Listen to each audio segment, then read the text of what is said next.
Ladies and gentlemen, gather round for a tale as old as time. This is an ode to the astroturfed prodigy who sails million-dollar eco-yachts around the world to scold the world and its leaders, only to get ghosted by these same world leaders. Why? Well, truthfully, I went off the ideological reservation. There is something I want to talk to you about, however, and it's important to my story. And if Greta thinks it is related, it is. A quick detour to our favorite exiled monk, the Dalai Lama, the guy world leaders trot out for photo ops like he's the human equivalent of a golden retriever. Celebrities eating out of his hand, media. Oh, Tenzin Gyatso, you're so wise. Fast forward to September that year in Malmö, Sweden, a city basically no longer Swedish. He drops this bombshell OTAP, Europe belongs to the Europeans. And after that, we really never heard of or saw the Dalai Lama again.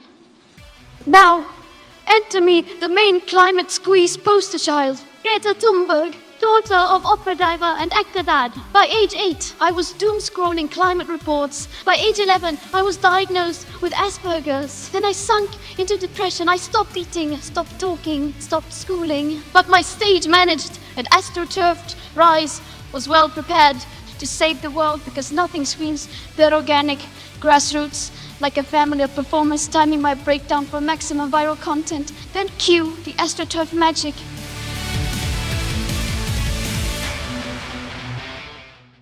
Because at the time I was underage. I was a perfect tool for the climate change agenda. Nobody can rebuke a child. Nobody could disagree without looking like a monster. I was the child queen of climate change. At the UN General Assembly, I potato Greta was given a standing ovation. But I showed them who was boss when I screeched, "How dare you! How dare you!" I was still scripting tantrums, but nobody was listening. The shine fades when you are an adult. I'm just another arrestee at Extinction Rebellion glue-ins. Handlers, poof! Even dad's not booking TED Talks anymore. You may ask, why the pivot? Why the pivot? It is simple, climate. I fixed it. Now I'm a full-time anti-Zionist, boycotting Eurovision because Israel's performing. And now my protest magnum opus. I joined the Gaza flotillas twice. First in June, second in October. Now, thankfully, I am back to getting global attention. Everyone loves Greta again. Greta! Thousands of tears later. I was dragged by the hair, forced to kiss flags, tossed in a bedbug motel with no water, deported to Athens, but I am defiant. Thankfully, some are still shilling me. Thankfully, The Guardian, Al Jazeera, the New York Times, they all cover my every frog hat antic. But I miss the embrace and attention of world leaders. Now they ghost me like a bad Tinder date. So, now I have gone from media darling to persona non grata. Coverage has plummeted. Greta, why? Why?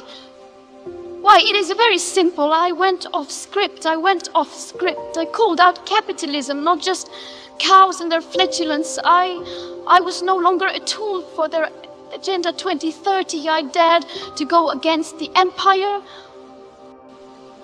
I think I finally realized the potato I am. As I now realize, my old handlers bailed when I outgrew the pigtails. And thus, my usefulness. But I am Greta, I am savior. The moral of all of this, the moral is clear. We the child they want, or get dropped like yesterday's enlightenment. My usefulness ended when I became an adult, but I still know the world needs me. Greta, to anyone who says any different, I will Greta you. And most important, how dare you? How dare you? How dare you? Thanks for watching. If you like Felix and his videos, give it a like on your way out. If you don't, how dare you? How dare you, you people? How dare you?